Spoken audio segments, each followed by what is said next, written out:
emergency. What is going on? Hello? My mom with a knife. She's killing her. Please. Who has a knife? My sister.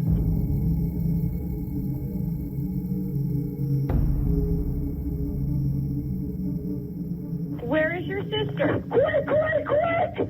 What? I got everyone coming to you, honey. Where is your sister? Oh, my God! Quick, now! I was on patrol, and I heard the call come over dispatch. Green Drive, I have a female with stab wounds. Attention, ambulance is needed. You could tell by the tone of her voice that it wasn't normal.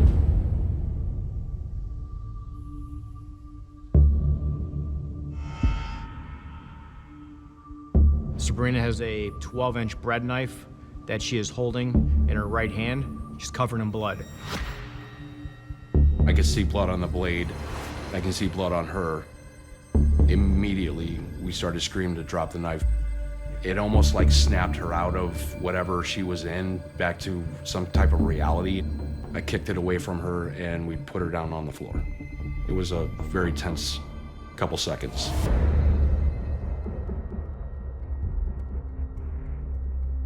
The suspect, Sabrina Zunich, she was a 18-year-old foster child of Lisa Knafel. Also inside the house was Megan Zanella and Haley Knafel, Megan being 13 and Haley being 3 years old. The father, Kevin, was away on a trip. He was a truck driver and he was in Michigan at that point.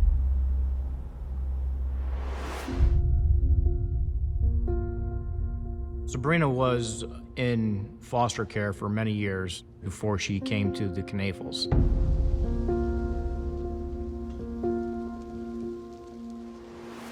Sabrina landing with the Knafels really represented a fresh start for her. She went from a troubled home with her biological father and grandma to a youth shelter where she did not want to be.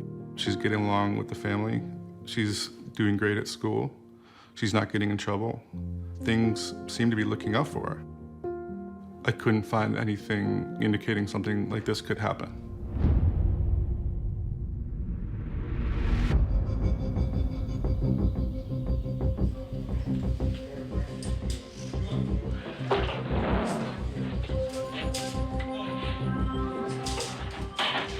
Call me, please.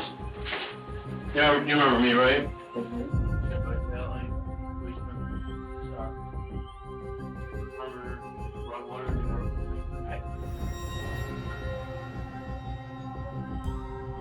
Our main goal when we first interviewed Sabrina was to get Sabrina to tell us exactly what happened. We caught her coming out of the room, so we knew she did it. We wanted to know why.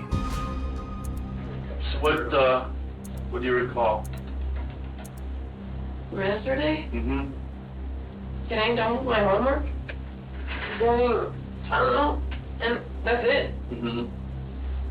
I'm going to bed. And we're at home? Mm-hmm. What, anything unusual happen? I don't know.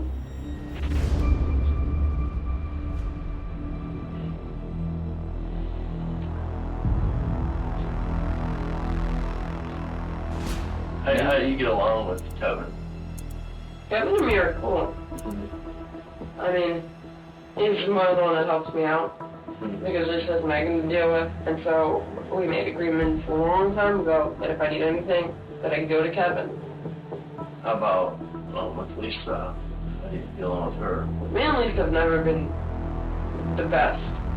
She's never seemed to like me, and she's been wanting me out of the house.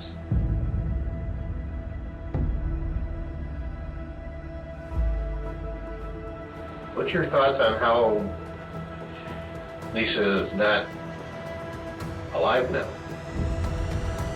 What? Well, you had a knife. And you stabbed Lisa. I did. Yes, you did. And Megan called the police. That can't be true. Bree, it is. I'm sorry. Lisa's really dead? Lisa's dead. Sorry. I don't believe this. Nobody else is hurt. Nobody else was hurt. Thank goodness. Sabrina never denies committing the murder. She just acts confused when I tell her that she's the one who killed Lisa Knafel. We could have waited here for 4 days and we were probably gonna get the same answers from her. We made the decision that we're just gonna cut this down because she's not gonna give us anything else that we need.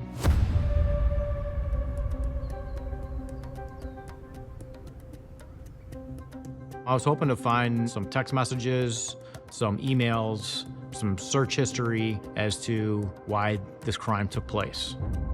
Over the past several weeks, Kevin Knafel and Sabrina text messaged each other over 1,000 times.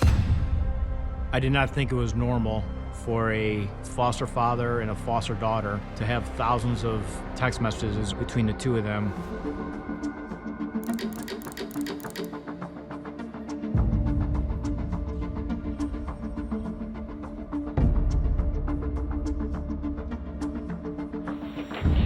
How you going? Rob Harmer.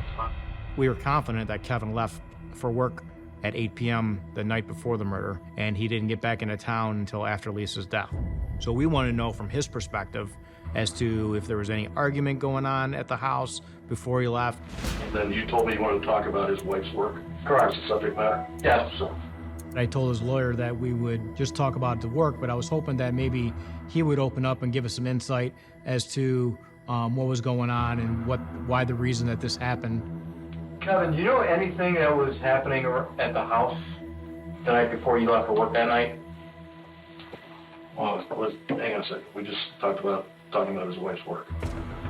What's going on at the house the night before is not his wife's work. Okay. Where does your wife work at? County Children's Family Services. What does she do there? She was a social worker for the children's section. He was looking down. There was no tears. There was no anger. Were you and Lisa in the process of going through a divorce? Okay, now we're getting outside the scope. Kevin Knafel was not willing to help the police in finding out exactly what happened to his wife. Why is he not cooperating with us? What is he hiding from us?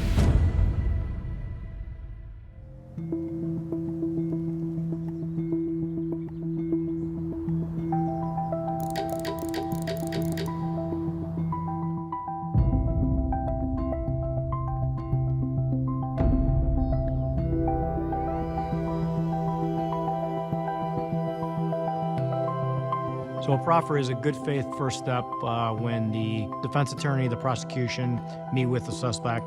It's an opportunity for them to be 100% complete, honest, and tell exactly what happened. It's a first step into a plea agreement. We cannot use this against her in court. What we believe from conversations is that what led up to this homicide, to this murder, is that there was another party involved in planning that. Yes.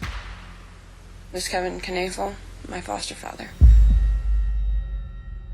It was Kevin's idea, and it was talked about after we were having sexual relations, and him and Lisa were having problems in marriage. He wanted to get a divorce, but Haley, which is a 3-year-old daughter of his and her, was in the picture, and he wanted full custody. She would get custody or it would be shared, and he didn't want that happening. So the alternative was for this to happen. When was it, after you started to live there on a daily basis, that your relationship with Kevin changed? When did the sexual nature start to change? It all started not with sex, but with massages, because he was a truck driver and his legs would cramp, so it was inner thigh. Then it progressively got into sex. Does he ever tell you, hey, you can't tell anybody about this? All the time. Did he say what would happen if you told Then him? you'd be taken out of my care and I could lose my foster parent license. What did you say in response to that? I would never do that. Okay. Tell on him. As Sabrina and Kevin's relationship continued, Sabrina described the increasing tension she felt from Lisa, and that Sabrina felt that she wasn't welcome in the house anymore.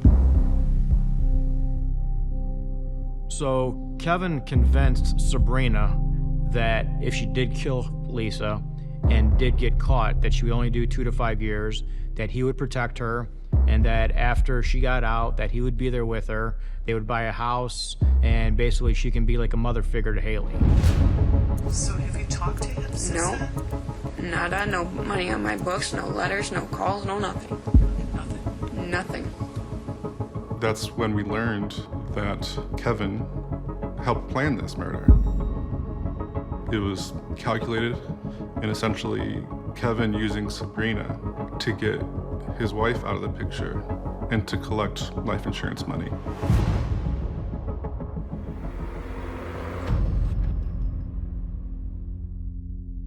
Sabrina's childhood, I believe, is probably the most important thing to understand why something like this could happen. Sabrina had never experienced a stable family, a loving household, the sense of security, the sense of belonging. Kevin seemed to know how to prey on Sabrina's vulnerabilities.